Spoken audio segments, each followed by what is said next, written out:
Oi, gente. Então, estamos iniciando essa primeira conversa aqui sobre o Convento de Santo Antônio do Paraguaçu. Eu me chamo Meno da Cruz Garcia, aqui está seu Antônio, meu pai. Iremos dar início a esse documentário falando sobre o Convento de Santo Antônio do Paraguaçu. Fale um pouco sobre o início, para a gente dar aqui início a essa conversa sobre o convento. Os franciscanos chegaram aqui em 1649 e vieram atender o pedido dos senhores de engenho que fizeram pedir através de documento.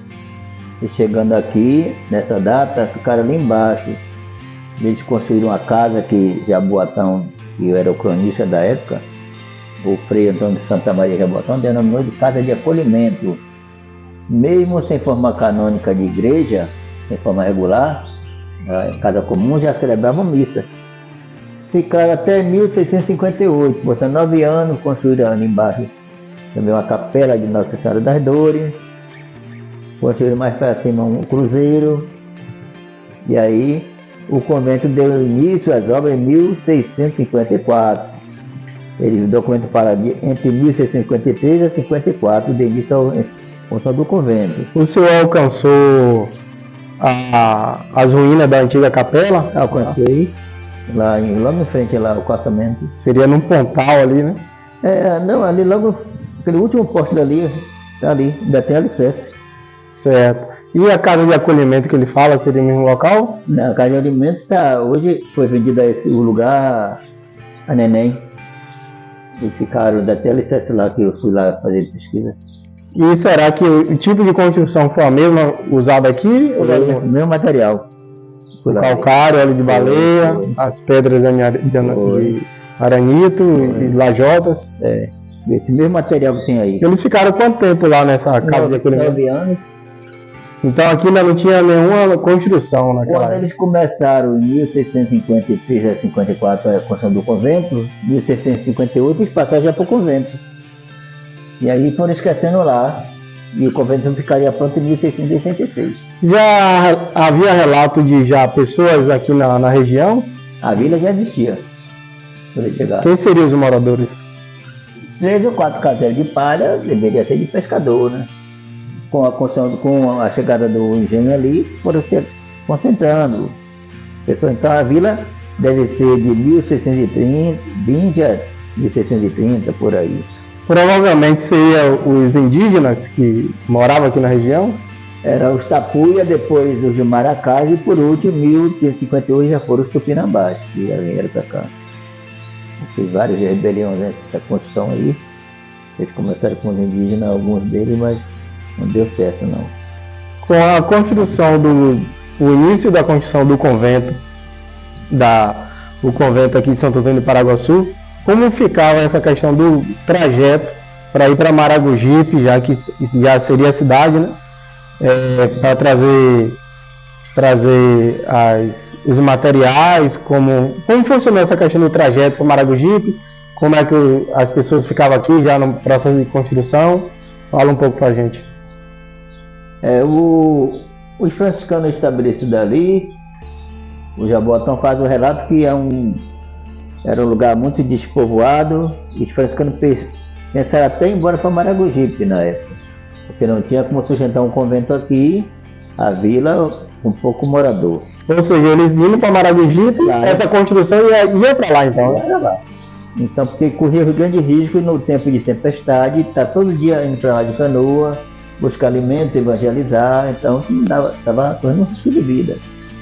Dá quanto tempo daqui para Maragogipe? Hoje está motorizado e dá 40 minutos, naquele tempo era 2, 3 horas de viagem. Então quem levava era vento ou escravizados que iam no braço, levando tanto os franciscanos como os senhores de engenho. Mas a gente está vendo aí que o Paraguaçu está aí mansinho agora. Se tiver uma ressaca, ele fica revoltoso, ele fica valente. Então tinha esse risco de vida, porque levou essa ideia de ter que ir embora para lá, porque também lá está mais concentrado maior parte de população. E a questão de início, pedra fundamental, como as madeiras vieram de onde? A madeira foi retirada das matas próximas, ou seja, daqui mesmo. E as pedras também das fazendas próximas daqui.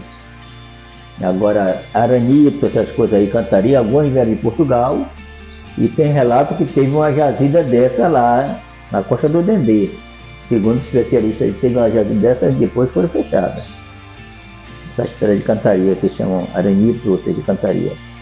Então vinha essas pedras de cantaria nas embarcações, né? Era porque já que o açúcar nosso seria de má qualidade no Brasil, ia para a Europa para ser beneficiado e voltava com outro valor, e para que os navios não voltassem vazios, jogando, aí vinha no lastro dos navios para não estar jogando, para fazer peso. Para controlar o peso, né? Os escravizados também vinham no navio.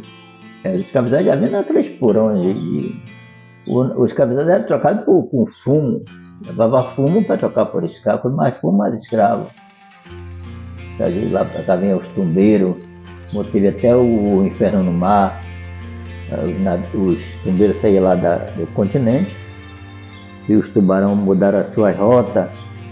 Ou alguns ali nos porões dos navios, acorrentados um com os outros, uns vinham a óbito, era tirado das algemas, jogado, outras duas eram tirado e jogado para peixe comer. Então os tubarões mudaram sua rota até chegar ao Brasil. Chegando aí, quem mais recebeu essa quantidade de escravizados foi o estado da Bahia. Entre Rio de Janeiro, Maranhão, tudo que mais recebeu foi o estado da Bahia. E se concentrou mais que um Recôncavo, ou seja, aqui. Cachoeira, Santo Amaro, São Francisco do Conde, tinha mais concentração de engenho. Por causa da cana-de-açúcar e o massapê propício para isso. Então, eles precisavam de escravizado para essas lavouras. Era mão de obra barata. Comprava, e aquele cara vai trabalhar para ele, alugava até outras fazendas, como fosse uma coisa dele mesmo, proprietário dele. Tinha direito até à própria vida do cara. Há pessoas que falam que eles tentaram iniciar essas obras com os indígenas. Como eu comentei, com os tapuia, depois os maracá e depois os tupinambás. Mas aí não deu certo. Os indígenas nunca foi escravo de ninguém, não aceitavam, aí formava a confusão. Aí eles deram prosseguimento com os escravizados. Teve várias rebeliões aí que deram início aos primeiros quilombos naquela época, com as rebeliões que aconteciam durante essas obras aí. As concentrações começaram a chegar muita gente de fora para esse trabalho, ali tinha muito trabalho. Esse monumento, o Convento de Santo Antônio do Paraguaçu, funcionou até que ano mesmo? Até 1825. 1825. Porque aí entra o Marquês de Pombal proibindo a entrada de novos noviciados. A lei dele de 1750 para Pombal, os religiosos no Brasil, sobretudo os jesuítas, estavam criando um estado dentro do estado. E aí parar para consertar. Então acharam por bem expulsar os jesuítas e foi como desemprego para os religiosos. Depois os franciscanos não tendo mais o que fazer aqui, no ano de 1855, a corte fecha todas as casas noviciadas do Brasil. Isso aqui foi entregue por doação à Arquidiocese de Salvador, em 1914. Ou seja, quando o Marquês de Pombal expulsou os jesuítas, a ordem franciscana também, que era uma ordem forte, recebeu esse impacto negativo e também começou a perder a admissão de novos noviços. Lógico, os pais, que era a maioria dos senhores de engenhos, tinha muita condição, não tinha tanta segurança em deixar seus filhos estudando dentro de uma ordem, né? Depois da expulsão dos jesuítas. Aí entrou o processo de decadência em 1825, já. A escola fechou. Em 1855, há relatos também que quando surgiu a cólera morbus, onde matou muita gente também, que era uma doença muito... Fala um pouco sobre essa doença. Em 1855 já a cólera morbus já não foi bem aqui, foi lá para Cachoeira, né? Porque logicamente quando já fechado, que fechou nessa data, ele não sentiu esse impacto, né? Já que estava fechado, não existia nenhum noviço. Ela começou nessa data quando ele fechou. Então não tinha mais como cuidar, já tinha cuidado lá em Cachoeira. Relato que tem isso. Essa cólera morbus que ela estourava o corpo da pessoa toda, a caitiola. E vale lembrar que todo o acesso para a cidade de Cachoeira era aqui subindo a rua Paraguaçu, passava em frente a esse A monumento. gente não pode separar a história do convento e do Paraguaçu. O Paraguaçu foi o caminho principal para tudo isso acontecer. Então, o Paraguaçu, como é o único rio genuinamente baiano que nasce no estado e desemboca no estado, o único acesso de ida e volta era pelo Paraguaçu. Paraguaçu, o nome Paraguaçu, os indígenas foi que deu, que é o Mar Grande, ou seja, Grande Rio. E como o Vale do Iguape, um avanço da terra enquanto o rio ou o mar, chama o Pontal. O rio Paraguaçu nasce onde? Paraguaçu nasce numa elevação da Chapada Diamantina, no lugar conhecido como Terra do Ouro, Brejo da Farinha Molhada, e no município de Barra da Estiba, e tem uma extensão de quase 614 quilômetros de extensão, banha cerca de 85 municípios até a sua foz. Aqui não é a foz do Paraguaçu, aqui é chamado o Lago Mar do Iguape. Aqui Lago Mar do Iguape, outros conhecem como Baía do Iguape. Então aqui é a parte mais larga, onde tem a influência da maré, mas a foz dele é lá embaixo, lá do Araripe, lá na saída da pedaço. Na Barra do Paraguaçu. É, Barra do Paraguaçu. Onde ele desemboca na própria Bahia. Lá tem a junção da Bahia de Todos os Santos. Então, todo o acesso, subida e descida, tanto para a cachoeira como aos monumentos, capelas, o convento de Santo Antônio do Paraguaçu e os engenhos, era todo o acesso pelo rio Paraguaçu. Na margem do rio, porque era a única entrada e saída de trazer mercadoria e levar mercadoria. E os franciscanos aqui, depois da decadência, eles foram para onde? Entrou em decadência, já não tinha mais nenhum noviço? Não, aí eles ficaram aqui, documento tá, o relato que até em 1900 tinha um padre aqui na portaria. Depois, não tendo mais o que fazer, ele foi embora. Foram embora, aí pediram a autorização à Santa Sé para entregar o monumento do Arquidiocese de Salvador. Aí autorizou, chegou em 1914. E fala até em 1900 que tinha aqui, ou seja, 4 anos depois, eles ficaram muito tempo aqui aguardando que voltasse a funcionar. Ou seja, em 1914, esse monumento recebeu doação através dos franciscanos para a Arquidiocese da Bahia. Foi. Onde ela hoje é a dona. A Arquidiocese da Bahia. Pertence a ela, foi doado a eles. Não podia levar. Então, o Marquês de Pombal foi como desemprego para religiosos, não tendo mais o que fazer, mudou a lei dele, do Império. Então teve a revolução do Marquês. É isso, gente. Espero que vocês tenham gostado. Essa inicial aqui. E vamos mostrar cada espaço para cada um de vocês, ver os espaços dentro das nossas possibilidades. Espero que vocês entendam um pouco. Tá um pouco o barulho aqui do vento e tal. Vai estar um pouquinho fazendo um pouco de barulho no microfone. Mas isso é normal, o que importa mesmo é a história. Espero que vocês não vejam a questão muito de iluminação e tal. O que nós estamos fazendo mesmo é mostrando para todos a questão da história mesmo. E relevem isso. Espero que vocês gostem. Deixem nos comentários, vamos deixar aqui abaixo, para vocês comentar as dúvidas. E venha conosco conhecer um pouco mais. Sempre nos documentários, ninguém sabe tudo. Que sabe tudo é Deus. Então, espero que vocês tenham gostado. No início falamos, está aqui eu, Meeno Garcia, e seu Antônio, que é meu pai. Espero que vocês tenham aí apreciado esse momento que iremos iniciar essa história aqui e esse documentário do Convento de Santo Antônio do Paraguaçu.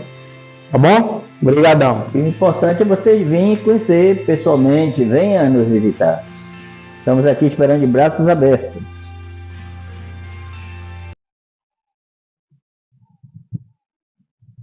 Bem-vindos, seguidores do Rotupa, Roteiro Turístico do Paraguaçu.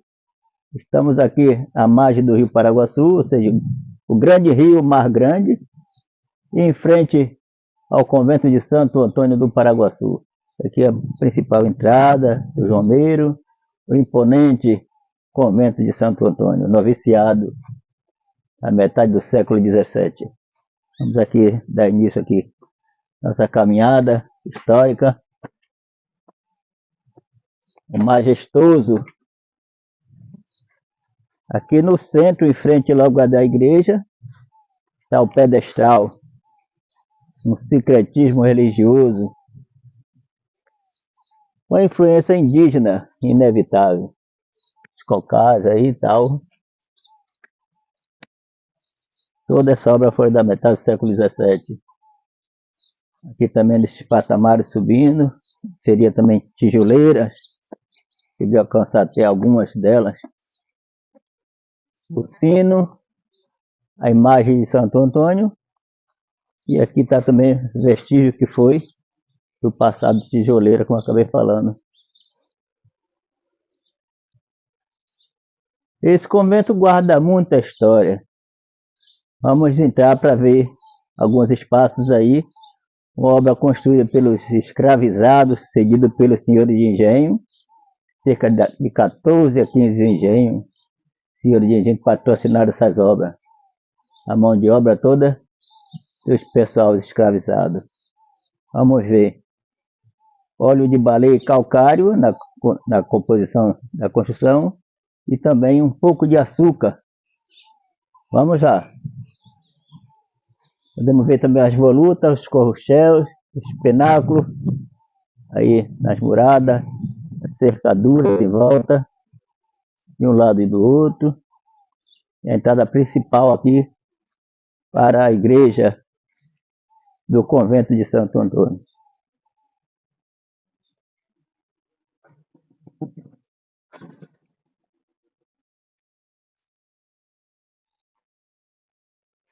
Então chegamos aqui no Galilé, na entrada principal do convento e da igreja. A igreja está aqui à direita, aqui tem em cima o símbolo dos portugueses, a coroa portuguesa. Tem ali aquela data de 1686, quando foi concluído o convento. E aqui também a parte superior da porta da entrada da igreja, 1660, mas a partir de 1658 que começaram as obras. Ou seja, a igreja, tudo leva aqui, que levou 2 anos para ser construído. E o convento ficaria pronto em 1686, a partir de 1658.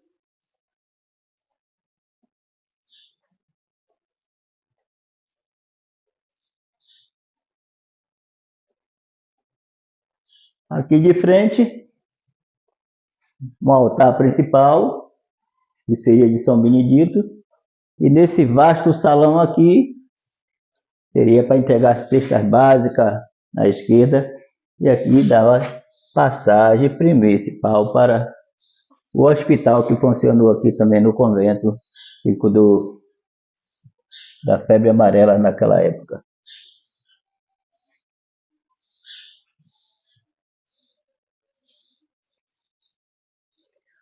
Bom, minha gente, os franciscanos é de lembrar que os franciscanos foram os primeiros religiosos a passar em terra brasileira.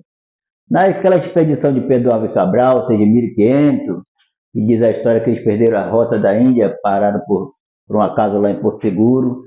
E aí naquela expedição veio o franciscano Frei Soares Henrique de Coimbra, que saltou, deu logo de presença com os povos tradicionais, os indígenas, e celebrou a primeira missa lá, depois foram embora. Mas 84 anos depois, eles voltaram a se estabelecer no Brasil definitivamente a partir do Nordeste, ou seja, a partir de Olinda, onde depois passou para Igaraçu, construíram primeiro o noviciado lá em Igaraçu. Mas tiveram vários problemas com os holandeses, a invasão holandesa de 1625, onde os holandeses invadiram os conventos deles, incendiaram, eles viveram quase 20 anos na clandestinidade, sem poder voltar para os seus conventos. E aí a freguesia do Vale do Iguape fizeram um pedido aos franciscanos para a construção desse noviciado. O primeiro foi lá em Pernambuco, depois esse no estado da Bahia. Esse aqui foi o segundo depois de Pernambuco, depois passou a ser o primeiro depois de uma separação que aconteceu logo depois. Então esse convento aqui funcionou como escola até 1825, quando entra o Marquês de Pombal. O Marquês de Pombal era ministro poderoso de D. José I para o Pombal. Os religiosos no Brasil, sobretudo os jesuítas, estavam criando um Estado dentro do Estado. E para consertar, E aí, em 1825, o convento deixou de ter escola. Os poucos alunos que estavam aqui terminando seus cursos foram terminar esses cursos lá no Centro Histórico, que é um convento mais antigo, mas não era novício. E ficaram aguardando que voltasse a funcionar. Não voltou mais a funcionar até o ano de 1855, por determinação da corte, fecha todas as casas noviciadas do Brasil, e essa aqui foi entregue por doação à Arquidiocese de Salvador em 1914, onde a Santa Sé autorizou. Entendeu? E aqui também funcionou um hospital que cuidou da peste da bicha, como foi conhecido primeiro, a febre amarela. Isso aí foi em 1698.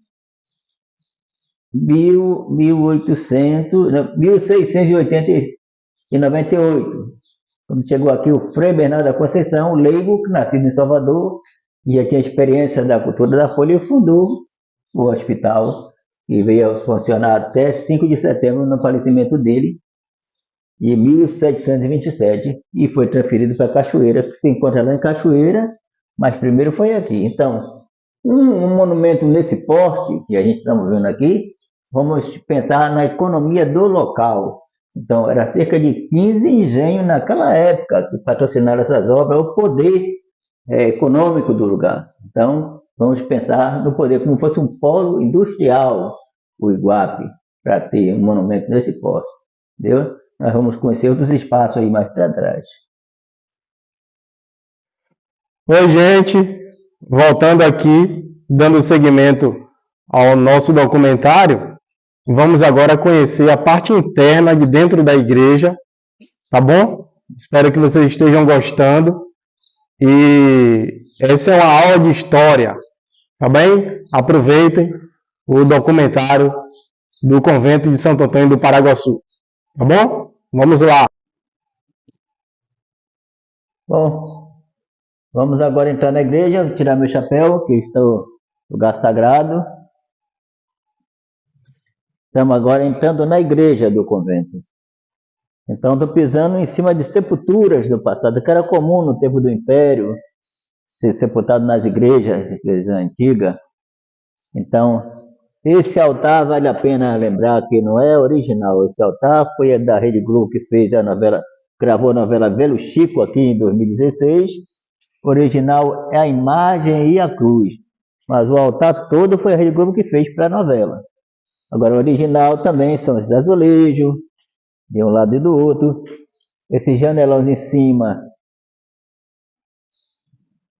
aqui também, que teve um piso. Vamos lembrar que o convento todo teve um piso. Aí seria as tribunas, ou seja, os camarotes dos senhores de engenho, os patrocinadores das obras. Quanto mais perto do altar, mais poder. E aqui na lateral direita ficariam os religiosos de frente para a igreja. E aqui, como eu acabei falando, estamos em cima de sepulturas. Eu tenho lembrança ainda, quando eu era criança que vinha para a missa, esse tampão era madeira, não era isso aí, contrapiso. Isso já foi uma obra do IFAM, de 2004, que teve o programa Monumento do Governo Federal, que acabou fazendo isso aí. E aqui, mais acima, se encontra os patrocinadores, né? O senhor de engenho, já nos mármores. Então, mais perto do altar, como tem aqui essa sepultura aqui, Debrite Rocha Pita, filho do coronel Sebastião, o filho Rodrigo, e a data do sepultamento é 1778. Então, para estar nesse destaque, acreditamos que essa família só construiu a igreja. E o patrocinador, o doador dessas terras, para a construção do convento, que foi a família de Pedro Garcia de Araújo, segundo o Jabotão, que viveu aqui no ano de 1717, enquanto sepultado ali no altar-mor. Não especifica se está na direita ou na esquerda, mas sim no altar-mor. Certo? Tem celebração toda semana. Venha conhecer de perto nosso monumento. Nos acompanha aqui. Aqui estamos num dos corredores, que eu acabei falando lá, nas tribunas. Então, fazendo nas tribunas que houve. Então, quanto mais perto do altar, mais poder econômico. Vamos lembrar aqui das construções, pedra de aranito, cantaria e aranito, empilhada naquele tempo, como eu acabei de falar, uma construção, óleo de baleia e calcário e açúcar na mistura, está aqui original. Como foi tombado em 41, já tem intervenção de cimento. Essa tijoleira também foi trocada, e aqui teve o assoalho, e agora vamos andando aqui para se encontrar na sacristia. Aqui se encontra a sacristia do convento, onde funcionou a biblioteca em cima. E lembrar que era madeira, não era ferro como estamos vendo hoje, era a madeira. Então a conversadeira em cima, e ficaria debruçado, olhando o pomar, esse terreno todo em volta, foi do convento, que hoje não é mais do convento, não é mais. Foi do convento, que seria a roça do convento. Então, aqui teve uma das escadas que dava acesso ao andar superior, aqui teve um lavabo no oratório da sacristia. Podemos ver também aqui por esse ângulo aqui o chaminé da cozinha, que está ali ainda, o chaminé, onde tem um aqueduto que está aqui dentro do mato, né? O aqueduto traria essa água seria aquecida no chaminé da cozinha e fazia a distribuição de água morna ou fria, seria uma opção. E vamos lembrar que naquela época quem estudava aqui eram os filhos de senhores de engenho. Os pobres não tinham direito a estudo naquele tempo. Então os pobres tinham direito a trabalho. Era eles que estudavam aqui. Aqui nessa outra lateral, de corredor que eu falei, ficaria religioso de frente para lá. Como lá ao posto, os coronéis. Vendo? Aqui em frente se encontra o claustro do convento. Agora aqui para lá, o convento. O claustro do convento está aí. Que seria o jardim do convento. Também essa área baixa, a parte de baixo, também foi usado para sepultar padres e senhores de engenho depois que encheu a igreja. Isso está documentado. Em cima teve um assoalho todo, então eles ficavam em cima. Aqui embaixo os noviços faziam via sacra, eles ficavam em volta fazendo via sacra, sentavam, meditavam e tinham primeiro contato com a natureza, porque era como se fosse um pátio, um jardim interno dos noviciados. Os estudos dele, eles ficavam cerca de 2 anos aqui fazendo os primeiros estudos religiosos. E aí essa cássia da amarela, foi eu que plantei em 2013, essa cássia da amarela. E eu que plantei quando eu fui funcionário daqui. Aqui podemos ver ainda a tijoleira, ainda original. A água da chuva dos 4 cantos do telhado cairia aqui dentro. Essa água, como caía dentro, era piso também desse piso. Seria coletada numa galeria ali e passava essa água lá no sanitário, limpando o sanitário, como fosse descarga naquela época. Estamos falando na metade do século XVII.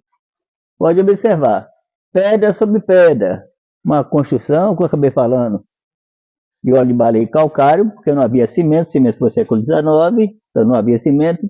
Toda a mão de obra aqui foi pelas pessoas escravizadas, cedida pelos senhores de engenho. Então, para ver esse monumento. Então, falando sobre o claustro, estamos vendo a torre sineira ali em cima, daí tem 2 sinos ainda. Então, essas arcadas aí, foi caído, o patrimônio consertou, fez nova em 2004, fez aquele novo telhado ali também, uma coisa para não deixar se acabar. Então aqui embaixo, como eu acabei falando, foi usado para sepultar padres e senhor de engenho, era azulejo toda essa volta do quadriculado, como houve também esse piso que eu comentei em cima, então a água da chuva cairia aí dentro e seria coletada lá. Então, quem for sepultado aqui? Pessoas que tinham dinheiro para ser sepultado aqui, ou fazia parte da Irmandade, ou pagava para ser sepultado. Como os donos do engenho da Cruz, da Fazenda Cutinga, que hoje é conhecido como Palma, engenho da Cruz, os portugueses, foram sepultados aqui no claustro do convento de Santo Antônio. Isso está no documento, entendeu? Pronto, gente. Saindo aqui agora do claustro, e vamos entrar agora na sala de Profundis, onde tem essa história também maravilhosa.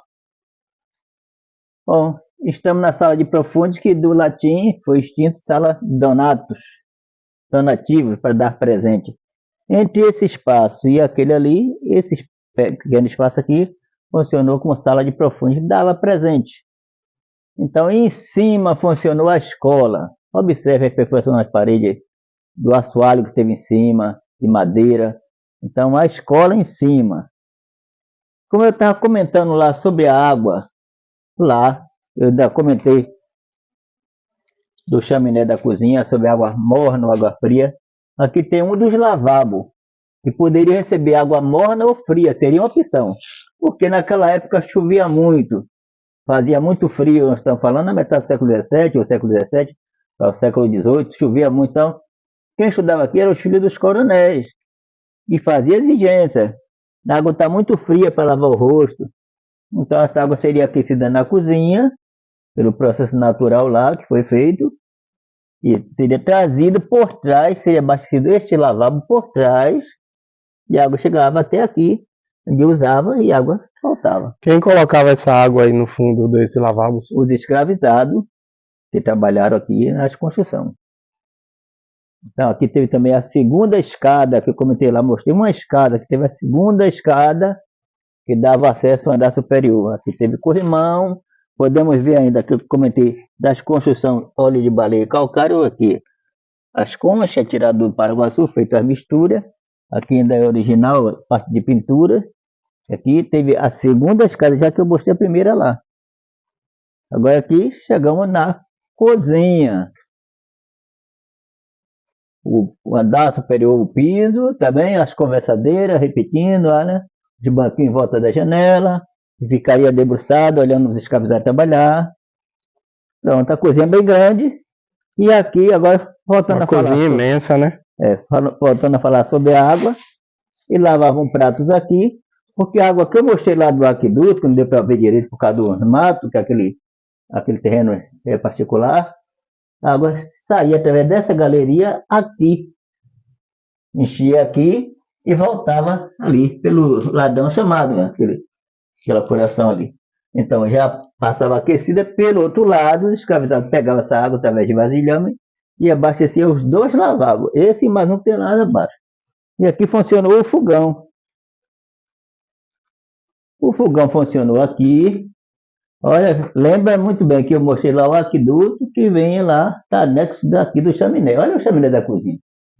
Aí, tronco cônico original. Aqui funcionou o fogão. Uma casa que funcionou quase 200 anos. Então, o fogão estava aceso 24 horas, porque não havia geladeira naquele tempo. Então, para conservar os alimentos, já que teve 206 habitantes, de uma só vez, os escravizados, através daquela janela ali, pegavam lenha, e depois de construído o convento, eles não tiveram mais acesso aqui à parte interna. Eles ficaram na manutenção da casa. Quem fazia comida aqui dentro? Só os irmãos sacerdotes. Ele não. Os escravizados cuidavam da roça, cuidavam de lenha, a água, eu sei. Abastecimento na manutenção da casa. Tudo lá fora, menos aqui. Então, eles entregavam a lenha através daquela abertura, para que alguém que estivesse aqui alimentar o fogo. Então, também teve em cima, ali, duas perfurações, que podemos ver. Tem mais duas aqui. E teve um gradeado em cima para defumar peixe, charque, as doações que seriam feitas pelo senhor de engenho. As comidas que chegavam. Gente, isso é incrível porque naquela época não existia geladeira, então a forma de conservar o alimento era através do fumeiro. E isso é tão interessante no convento da Ordem Franciscana também, porque é o local onde eles faziam a comida, né? Aqui dentro do forno. E tinha essa parte que é bem interessante mesmo, por não ter, como nós temos hoje, a geladeira. Mas é isso, né? A história conta. Aqui está a janela, onde os escravizados passavam a lenha para cá, para dentro. E vamos nessa. Aqui mais um pouco à frente, se encontramos aqui com a dispensa. A dispensa aqui para armazenar os alimentos, né? Das doações. Dispensa grande, né? Cada 3 meses, um engenho daquele, uma fazenda daquela fornecia alimento, fosse charque, fosse peixe, que fosse feijão, era por conta daquela fazenda, cada 3 meses. Esse alimento que ficava aqui dentro da dispensa era só para o convento ou também para doação em outros locais? Não, esse alimento ficava aqui para o convento, para eles também fazerem a distribuição das cestas básicas, chamadas do donativo, e alguns conventos que tivessem má situação, isso também eles forneciam. E por aqui também o chamado passa-prato, ou seja, o prato estava pronta a comida, chegando até aqui, quem tivesse aqui no refeitório pegava só comida. O seu prato deveria ser argila, de barro, aquela coisa. E já ao contrário, oposto, quando o navio chegava com a mercadoria, o chamado passa-saco. Ou seja, o escravizado vinha com a saca aqui no ombro, jogava aqui, e aqui teria 2 ou 3 para armazenar os alimentos em cima dos estrados, não era no chão aí. Então, bem grande assim para poder estocar a comida. Porque 206 habitantes residindo aqui, teria que ter muita comida. Pois é, então lá está a cozinha e aqui era o passa-prato e o passa-saco. Bem interessante. E essas pedras aqui, colocadas uma em cima da outra, um calcário, dentro dessa construção, há de dimensionar quantos escravizados trabalharam aqui. Os documentos não falam a quantidade deles, porque não eram tidos nem como gente, não tinha direito nem à sua própria vida. Então, os escravizados vinham para aqui, trazidos que seriam comprados, como foram comprados lá do continente, vinham para aqui cedidos como uma ferramenta. Nem uma trabalho. ferramenta. Eles eram obrigados a trabalhar. Então, na construção desse convento, houve muita rebelião, aí deram início os primeiros quilombos naquela época, e aí quilombos aqui, Boqueirão, Santiago, lá o Carimbongo, enfim, deram início os primeiros quilombos, por causa da construção, que eles não aceitavam a escravidão, os trabalhos muito árduos. Então, vamos ver cada pedra dessa colocada por eles, essas pedras seriam quebradas nas pedreiras, teria que trazer essas pedras e também o fragmento delas. Então, por trás de uma pedra dessa, vamos ver quantas vidas estão por trás dessas aqui. Olha aqui, por exemplo, quantas pedrinhas miúdas estão aqui, ou seja, que quebraram as graúdas e esse fragmento teria que ser trazido para cá. Então, quantas vidas de lá, de onde foi quebrado, até chegar aqui. Olha aí o tamanho dessas pedras para ser colocado na mão grande. Olha para lá.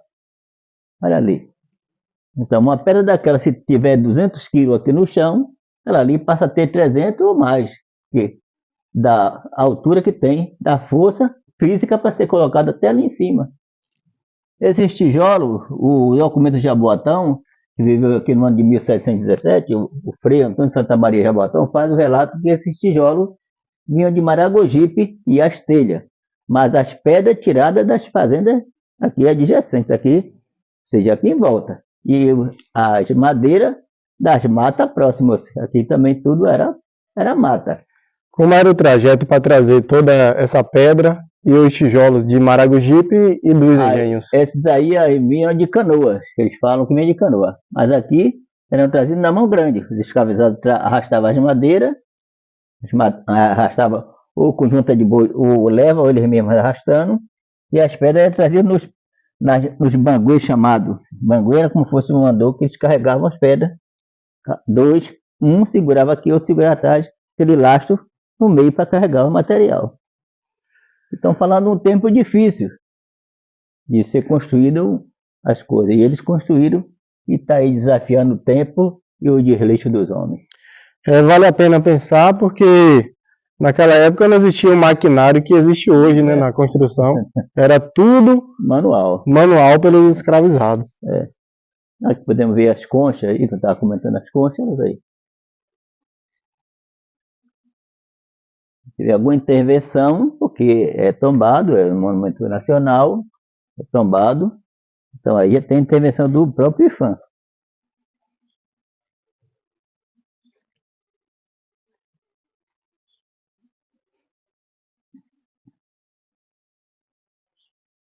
Aqui foram lapidados pelos escravizados, cedidos pelo senhor de engenho, aqui, aranito, ou seja, pedra de cantaria inteira. A pedra é inteira, tá vendo? Ponteiro forjado. Como é que os escravizados colocaram essa pedra aí? Na mão grande. Não é que eles colocaram assim em pé, aí aprumado. Na mão grande. Um monte de homem para botar em pé, meio para levantar ela, aprumar e aguentar ela aí, imagina. E levar em consideração quantos escravos morreram numa obra dessa? Quantos foram mutilados nos acidentes? Houve muito. Diz os documentos que falam em cerca de 40 anos de obra, mas ninguém sabe o tempo que duraram. Eles calculam 40 anos. Então, Pois é, isso é a história nua e crua isso aqui que foi, precisamos conhecer. isso aqui foi Pronto, gente, vamos agora dar prosseguimento na parte agora do refeitório e outros espaços. Como funcionou o refeitório aqui, senhor Antônio, meu pai? o refeitório funcionou aqui, nessa área daqui. Aqui está os bancos, que seriam os bancos. E aqui nessas pilastras seria uma tábua linear, ou seja, um pranchão, com mais ou menos 40 centímetros de largura e 15 de espessura, porque teria que encaixar naquele espigão ali. Então aqui reto, um outro lá, fazia um L lá fora. E em cima funcionou a escola, certo? Na parte superior aqui funcionou a escola, o seminário, né?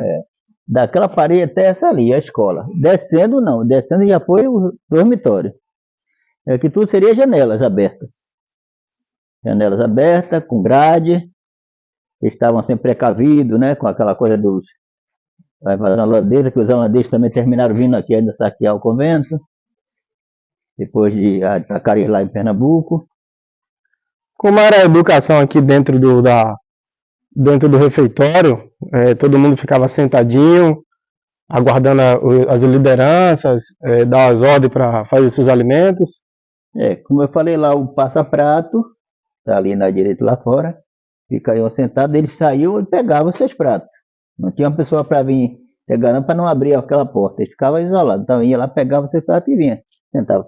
E aqui, nessa parte aqui, teria um bispo de frente, porque a comitiva de frente, a maioria responsável pela coisa, os bispos, outras pessoas de alto cargo, escalão, e isso seguia, ia reduzindo até o mais novo, lá nessa lateral aí.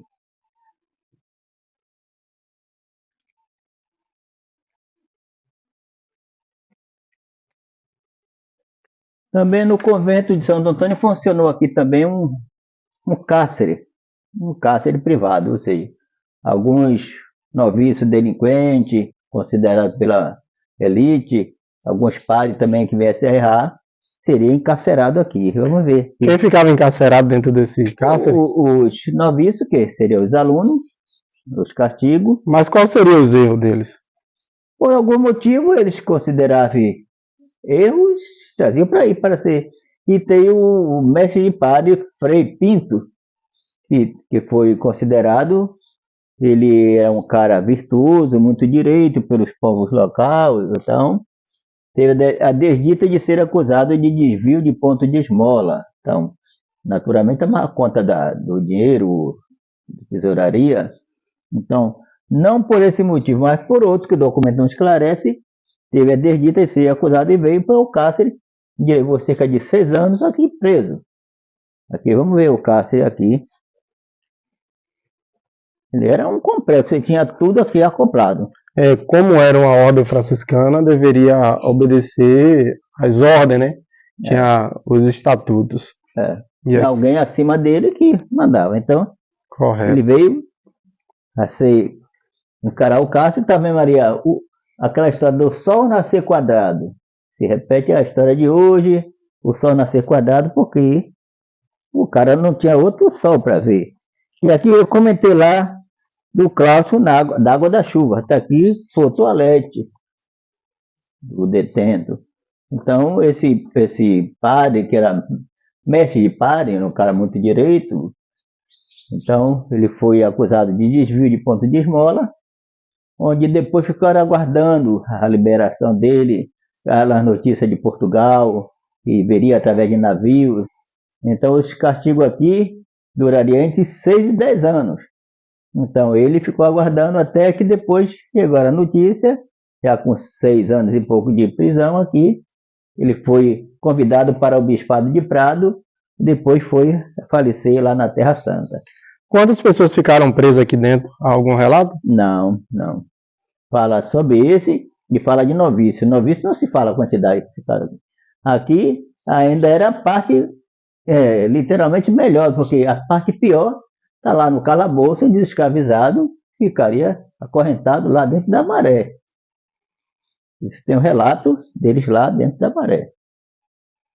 E aqui, como é durante a noite, como é que funcionava, já que existia um piso aqui acima, como é que funcionou a questão de iluminação aqui dentro? Aqui deveria ser, porque os documentos não esclarecem, deveria ser como com óleo de baleia, que seria da época, não havia petróleo, para ficar a lamparina acesa. Ele não tem esse relato em documentos, a gente faz dedução hoje. Provavelmente existia os tocheiros nos cantos, tocha, onde era colocado o óleo de baleia interno, para ele ficar durante a noite clareando, justamente onde na época não existia energia elétrica. Então, como existia uma fábrica uma usina de fazer decapitação das baleias aqui próximo, Itaparica, eles faziam essa captação do óleo também para iluminação. Eu acredito que fosse até uma tocha pequena, porque não poderia ter muita fumaça, porque não tinha saída. Pois é, o único local de saída aqui de fumaça era aqui, então a história do Sol Nascer Quadrado. Deveria ser que é bem pequenininha para não ter muita fumaça, senão o cara morria aí dentro. Perfeito. O assoalho de madeira, depois telhado lá em cima, ele estava dentro desse quadriculado aqui. Não tinha ventilação só aquela ali. Lembrando, gente, que aqui, além de ser uma cela, onde ficavam as pessoas presas, era só homens. Como um convento da ordem franciscana, como noviciado, aqui só tinha homem. Então não há nenhum relato de mulher, de freira, ninguém. Não, tá bom? É só homem. E o documento fala que teve até tronco aqui nesse cárcere, para se castigar alguns deles. Pois é. E continua ainda a construção das paredes em pedra. Ali já tem uma intervenção no telhado do IFAM. Mas tem muitas coisas originais aí. Isso. Então, voltando aqui ao piso superior, aqui começaria o piso superior do dormitório, escritório, celas e corredor. Celas seriam os quartos, tudo em cima, ou seja, desta parede até lá, a última parede, tudo em cima. Esse assento aqui seria o quê? Esse assento aqui foi do carcereiro, tomava conta do cárcere aí, sentava aqui. E também uma vez por mês, ou 2 vezes por mês, se reunia o senhor de engenho aqui nesse espaço para falar em doações, que eram os tributos dados por eles. Foram eles que construíram, patrocinaram, então eles falavam em doações aqui. Aquele que não doou, por que motivo que não doou? Então, resolvia tudo aqui e o carcereiro sentado fazia essas anotações, que aqui teve uma mesa pré-bodada aqui, um tampão de madeira, sentado e anotava tudo o que acontecia. Então seria os senhores de engenho, aqueles que doaram tanto os escravizados como alimento, eles se reuniam aqui 1 ou 2 vezes por mês ou era em 2 meses? Variava. Se tivesse devendo muitos, eles se reuniam mais. Seria como fosse as prestações de contas. Era. Tem uns condomínios hoje. Isso. Então eles se reuniam para falar em doação. Então, porque não doar, esse mês não deu para doar aquela quantidade, o mês que vem eu vou, e assim se discutiam entre si. Porque, como eu acabei falando, foi cerca de 15 engenhos, 15 senhores de engenho que patrocinaram. Só aqui no Vale do Rio Paraguaçu. E quem mandava era um engenho de cana-de-açúcar. Porque era propício o Massapê, né, para a plantação da cana-de-açúcar. Então aqui era o local de reuniões do convento. Do convento. Então, seguindo aqui, gente, agora vamos conhecer outros espaços. Bom, chegamos aqui agora nesse piso aqui, Nós estamos no piso sólido, mas teve um piso ali aéreo, de madeira, que foi onde funcionou a botica, o laboratório, já que o hospital funcionou aqui na esquerda. Eu comentei. Em 4 de abril de 1686, começava em Salvador as epidemias chamada primeiro de peste da bicha, e depois se deu o nome de febre amarela. Essa matou entre Salvador e o Recôncavo mais de 35 mil pessoas. Então, o que mais sofreu foi aqui Cachoeira, Santo Amaro, da Purificação, São Francisco do Conde. Então, chegava aqui o leigo, o Frei Bernardo da Conceição, em 1698, tomando o cargo religioso em 1699, mas ele já tinha a experiência da botânica, a cultura da folha, já tinha essa formação.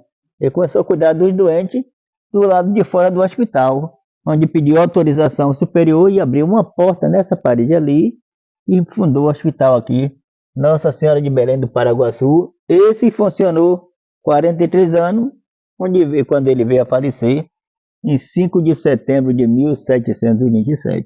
E aí, esse material foi entregue ao religioso da Irmandade lá de São João de Deus, Antônio Machado Velho, e transferiu para lá, fundou naquela cidade o Hospital São João de Deus, inseriu Santa Casa em 1729, e pendura lá até hoje. Ou seja, primeiro foi aqui, para depois ir para lá. Então quer dizer que em 1686, quando começou o funcionamento do convento, se alastrou entre Salvador e o Recôncavo Baiano, uma epidemia chamada peste da bicha, depois se deu o nome de febre amarela, onde dizimou quase 35.980 pessoas entre Salvador e o Recôncavo.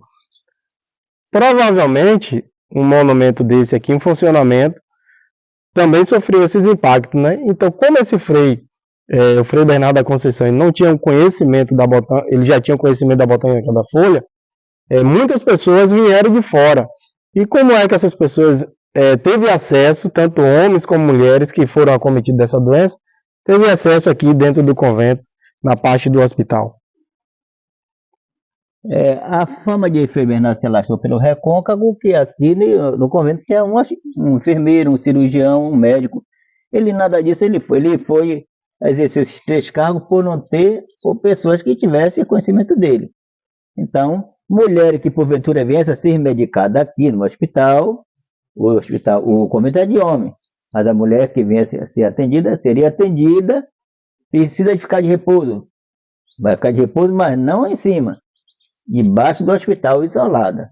Porque não é porque o hospital era só de homem, não. É porque era um descaso. Naquele tempo a mulher não tinha direito de ficar em lugar ventilado. Ou seja, o hospital tem 4 janelas. Então, a medicina estava muito longe naquela época, então a província aprovou com a Câmara de Salvador a procissão de São Francisco Xavier e faz a febre amarela lá em Salvador. Então, 10 de maio daquele ano, e tem até hoje em Salvador a procissão de São Francisco Xavier, por causa dessa doença daquela época. Então vamos lá conhecer o espaço, onde funcionou o antigo hospital Nossa Senhora de Belém do Paraguaçu. E funcionou aqui nesse piso para lá de madeira, e a porta que eu comentei foi aqui, que até então era tudo fechado, mas pediu autorização ao superior, e aí mandou abrir essa porta, e aí com a ajuda de fiéis e esmola, botou essa parede aqui, essa parede, e fundou o hospital. E esse hospital funcionou 43 anos. Aqui nesse hospital aí já tem relação de mulheres, né? Já, porque as mulheres que porventura viessem a ser medicadas aqui, seria medicada. Mas só que não poderia ficar aqui, porque tem 4 janelas. 1, 2, 3, 4. Então ela seria levada por fora e ficava isolada debaixo do hospital para se recuperar. Mas por que as mulheres ficavam ali embaixo? Era um preconceito já com as mulheres, desde aquele tempo, que até hoje os especialistas falam hoje que era coisa da época. Ela não tinha esse direito de ficar em lugar ventilado. Será que porque era um convento da ordem franciscana só existia homem? Não. Era um preconceito. As mulheres não tinham os direitos que tem hoje. E os direitos que elas adquiriram hoje, elas têm que lutar para que não perca. E como é que funcionou depois que o o Frei Bernardo da Conceição faleceu, o que é que aconteceu depois com o hospital? Foi entregue a Antônio Machado Velho, que eu comentei, que fundou naquela cidade de Cachoeira o Hospital São João de Deus, e inseriu lá a Santa Casa em 1729, que pendura lá até hoje. Ou seja, a Santa Casa de Misericórdia que está em Cachoeira Foi primeiro aqui. Nasceu aqui nesse espaço. Primeiro aqui, para depois sei lá. É bom que a história ela não... contada para que as pessoas não fiquem pensando o contrário. Primeiro aqui, depois lá.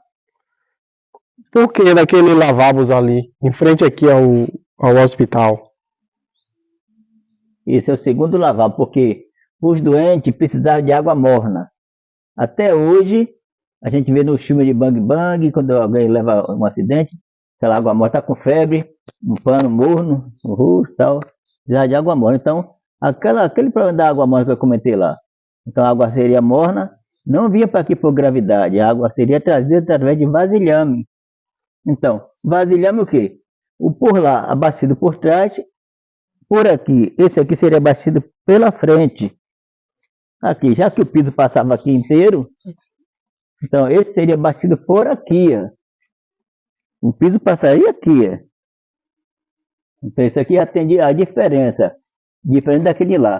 Cristo e São Francisco, tá vendo a chaga de Cristo ali em cima, teve uma cruz, e tem essas datas aqui, de 1790, 0, C, letra N e letra A. Repetindo, 1680, aqui é um 8, é um 9, é um 6, é um 7. O que isso significa? Não sei, a gente não... É porque o documento não fala sobre isso aí. Tem. Agora, significado não tem documentado. Um código deles. Então, aqui nesse piso, que seria botica também, aí teve essa abertura dentro desse piso para levar os escravizados até lá embaixo. No calabouço, que se chama o Salão do Mar, onde o documento fala que foram encontrados lá na escavação escravizados com corrente no pescoço. Está no documento isso aí, nessas construções. Então aqui, como eu adaptei isso aqui, durante o tempo que eu trabalhei aqui, já tem que descer até cá embaixo.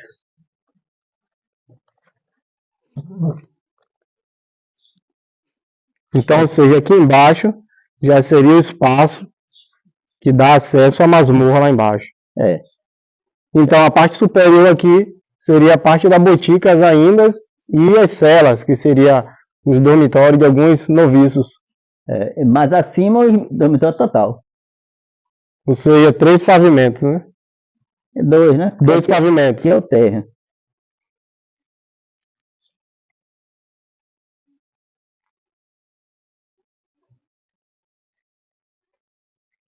Que aqui está chamado calabouço, né?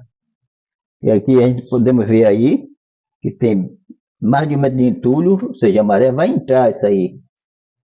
Porque nós estamos no estuário, tem o rio aí que recebe a influência da maré, sobe, ela se batendo aí, tá vendo?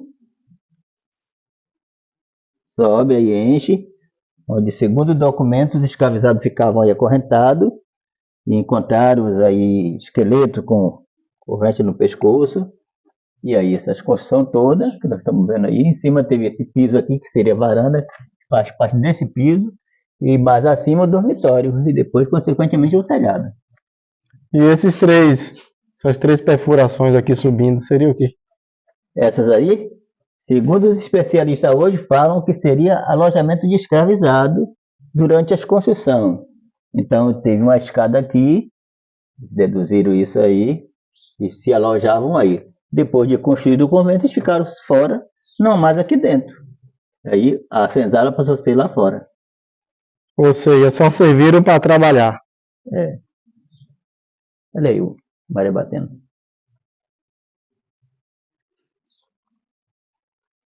E aqui está onde as mulheres ficariam isoladas.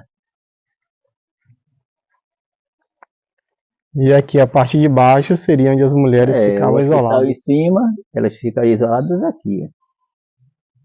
Para não se contaminar, não contaminar as pessoas. É incrível que aqui embaixo não tem nenhuma janela de ventilação. Não. E ainda ficava ouvindo as torturas ali, né?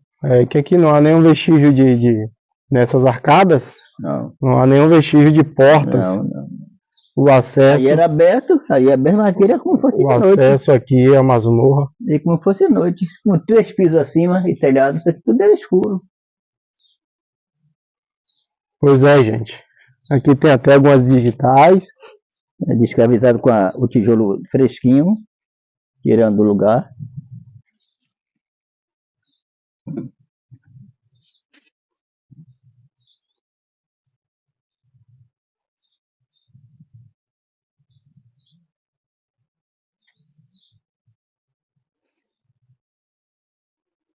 Bom, vamos agora entrar na sala do capítulo, ou seja, parlatório.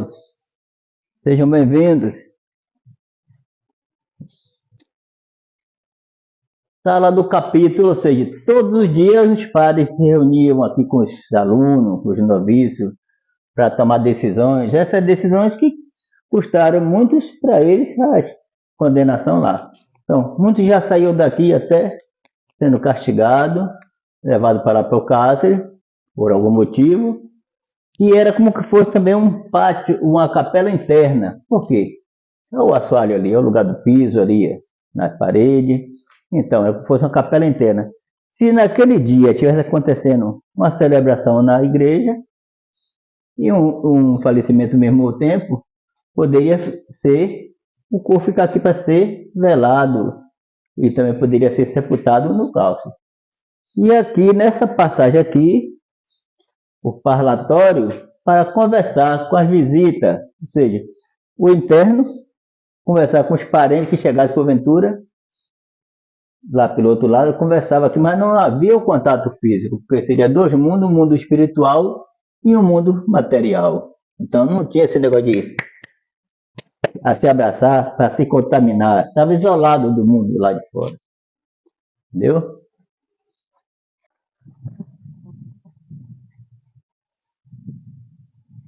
E esse espaço aqui funcionou o quê? Esse vasto salão aqui era para entregar cestas básicas. Os donativos, as pessoas mais pobres, carentes, que chegavam. E também aqui era a entrada principal, como eu acabei falando lá na sala do capítulo, aqui, as visitas. As visitas ficavam por aqui e os internos lá dentro. Então não tinha contato. Aqui teve até uma grade, aqui está demarcado e falando, tem uma grade. Então o cidadão que não vai lá fora, o braço não dá para alcançar o outro.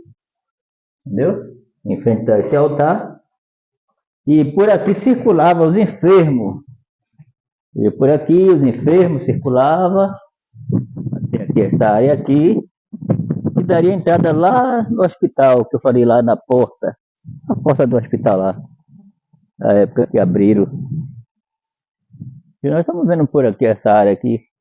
O monumento do noviciado ali, onde foi a parte do dormitório em cima.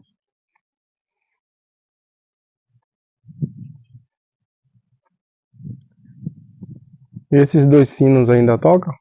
Já funciona. As obras começaram em 1649, porque foi um pedido da freguesia do Vale do Iguape, quando eles vieram para cá. Então, Pedro Garcia de Araújo, que era o proprietário, a família do proprietário do engenho velho, esse complexo açucareiro do início do século XVI, foi quem patrocinou, foi quem doou as terras para o convento.